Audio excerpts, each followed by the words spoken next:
Hey guys and dolls, it's Tim here, and I'm making a video now that we are back from PAX and GDC. We are close to getting this prototype out to you guys, but we're not quite ready, and I wanted to show you guys some new mechanics or some new things that we learned when we were at PAX and GDC, or suggestions we had that we tried out that we kind of like.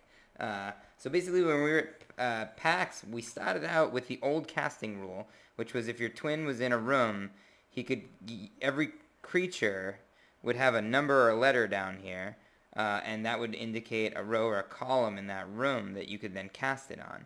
And that was great for randomly distributing pieces, and it gave a little bit of strategy.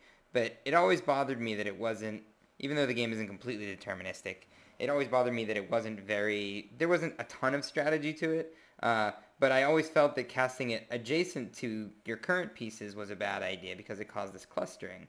And Jan at PAX had a really cool idea, harkening back to, I guess, Dungeon Crawlers, which was line of sight. And so we ruled that as kind of like, initially we made it line of sight of any of your creatures, but that was kind of too powerful. So it's now line of sight of your twins, which makes sense because they're casting things. So right now I'm green, and I'm going to cast this fishy. And you can see here that we've got a line of sight for this twin that's these black circles, and we've got a line of sight for this twin that's these white dots. And you can see that it kind of goes out like a queen, so it's very clean. You don't have to worry like D&D where it's like, can you see around this corner? It's all straight lines, so it's very clear. And you'll also see that there's a big gap here right next to the caster, right next to the twin.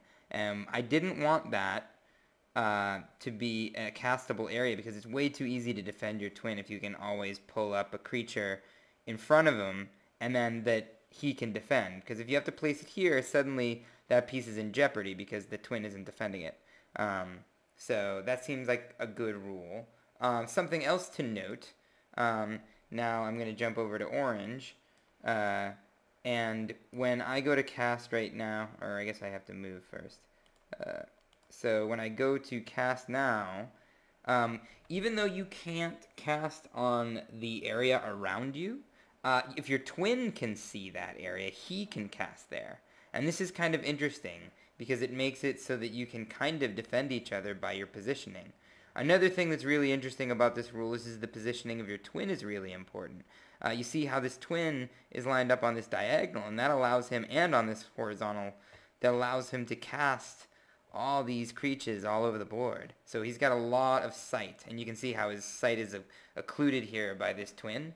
And so as you can imagine, you have this choice as to whether or not you're going to position your twin in a very powerful place, but then he's also exposed because he's out on these big open areas, which I never used to place my twins on because it was just, there was no reason for it because they were just in harm's way.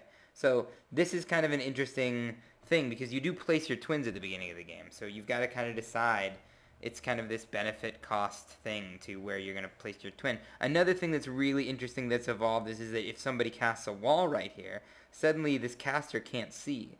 And so you can't cast creatures beyond that wall. And this happens when it gets blocked by pieces or swamps and stuff like that. So that's another kind of strategy that people have been employing to kind of screw over their opponent. So I think it adds just a lot more dynamic behavior to the twins, and it's motivated.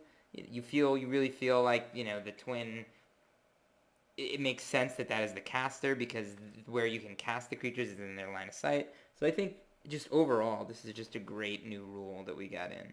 I'm really excited about that. Another thing really quick from GDC, you'll notice up here, you have a move phase and a cast spells creatures phase. It used to be that you cast creatures, then move, then cast spells.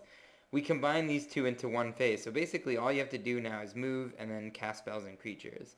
And it's in that order right now so that we don't have to have summoning sickness, so that you can never move a creature that you just cast.